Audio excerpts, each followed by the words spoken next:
আর কিছুক্ষণ পর 2025 সালের এসএসসির রেজাল্ট পাবলিশ হবে। তো আপনারা কিভাবে মোবাইলের সাহায্যে অনলাইনে আপনাদের এসএসসির রেজাল্টটা দেখবেন, তাও আবার ফুল মার্কশিট সহকারে, আজকের ভিডিওতে আমি আপনাদের দেখিয়ে দিব। তো শুরুতে আপনারা যে কোনো একটি ব্রাউজার ওপেন করবেন। আমরা ওপেন করছি হচ্ছে ক্রোম ব্রাউজার। তো ক্রোম ব্রাউজারটা ওপেন করার পর এখানে আমরা সার্চ বারে সার্চ করব হচ্ছে এডুকেশন বোর্ড রেজাল্ট। এটা লিখে সার্চ করার পর আপনারা নিচে একটা ওয়েবসাইট পাবেন, এই ওয়েবসাইটে ক্লিক করবেন। সাইটে চলে আসার পর পরীক্ষার নাম নির্বাচন করার অপশন রয়েছে, এখানে একটি ক্লিক করবেন। ক্লিক করার পর এসএসসি ও দাখিল যেটা রয়েছে এটা আমরা এখান থেকে সিলেক্ট করে নিব। তারপর এখানে পরীক্ষার সালের জায়গায় 2025 সাল দিয়ে দিবেন। আমি যখন ভিডিওটা বানাচ্ছি তখনও এসএসসির রেজাল্টটা পাবলিশড হয়নি, তাই আমি এখানে 2024 সালেটা দেখিয়ে দিচ্ছি। সেম নিয়মে আপনারা 2025 সালের রেজাল্টটা দেখতে পারবেন, জাস্ট এখানে 2025 দিয়ে দিবেন।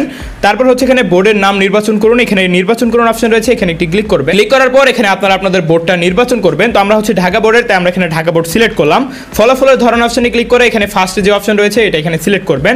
তারপর আমাদের সামনে আরো তিনটা অপশন চলে আসবে। তো এখানে আপনারা আপনাদের অ্যাডমিট কার্ড অনুসারে আপনাদের রেজিস্ট্রেশন নাম্বার ও রোল নাম্বারটা বসিয়ে দিবেন। তারপর হচ্ছে নিচে একটা ক্যাপচার দেখতে পাচ্ছি, তো এখানে হচ্ছে আমাদের যা যা সংখ্যা দেওয়া রয়েছে তা এখানে হচ্ছে নিচে বসিয়ে দিতে হবে। আপনারা যদি সংখ্যাগুলো না বুঝতে পারেন তাহলে পুনরায় লোড করুন অপশন রয়েছে, এখানে ক্লিক করলে কিন্তু আপনাদের সামনে নতুন সংখ্যাগুলো চলে আসবে। তো এখানে জাস্ট সংখ্যাগুলো বসিয়ে আমরা নিচে ফলাফল দেখুন অপশন রয়েছে, এখানে একটি ক্লিক করব। তো ফলাফল দেখুন অপশনে ক্লিক করার সাথে সাথে আমাদের সামনে কিন্তু রেজাল্টটা চলে আসবে মার্কশিট সহকারে। তো এখানে দেখতে পাচ্ছেন আমাদের রেজাল্টটা হলো জিপিএ 5 এবং উপরে কিন্তু আমাদের আরো ডিটেইলস দেখাবে এবং তার নিচে আপনারা ফুল মার্কশিটটা দেখতে পারবেন যে কোন সাবজেক্টে কত পেয়েছেন সবকিছু আপনারা এখানে বিস্তারিত দেখতে পারবেন। আর হলো আপনারা যদি চান মার্কশিটটা ডাউনলোড করতে কিংবা মার্কশিটটা প্রিন্ট করতে, সেই ক্ষেত্রে আপনারা নিচে প্রিন্ট নামের অপশন পাবেন, এখানে একটি ক্লিক করবেন।